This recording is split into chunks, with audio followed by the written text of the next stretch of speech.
નમસ્કાર અને 24 ન્યૂઝ નેટવર્કમાં આપનું સ્વાગત છે. ગુજરાતના સૌથી મોટા સમાચાર આજની બ્રેકિંગ ન્યૂઝ છે. અકોલી હાઈકોર્ટમાં રામબાઈ માતાજીની જાતર ભક્તિની ગુંજ સાથે હજારો શ્રદ્ધાળુઓ ઉમટ્યા. બનાસકાંઠા જિલ્લાના કાંકરેજ તાલુકાના અકોલી ગામે બાપુબાની રાજરાજેશ્વરી શ્રી રાયબાઈ માતાજીની જાતર ભવ્ય રીતે યોજાઈ હતી.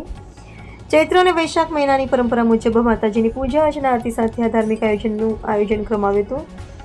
જાતરનું આયોજન ભુવાજી અનુભા બાપુજી સજ્જુભા વગેરે તથા તેમના પુત્રો કાળુભા કરણસિંહ અને રાજદીપસિંહ તેમજ પરિવારજનો દ્વારા સુવ્યવસ્થિત રીતે કરવામાં આવ્યું હતું.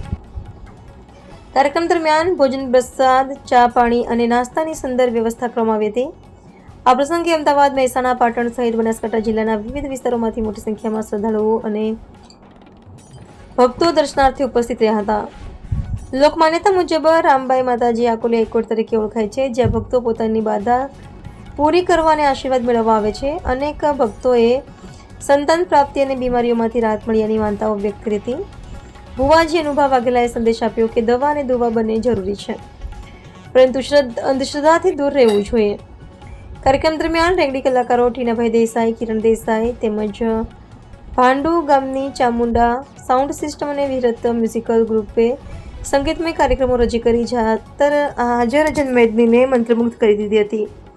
આ રીતે અકોલી ગામે યોજાયેલી આ જાતરે ધાર્મિક શ્રદ્ધા સાથે સામાજિક એકતાનો પણ મજબૂત સંદેશ આપ્યો હતો.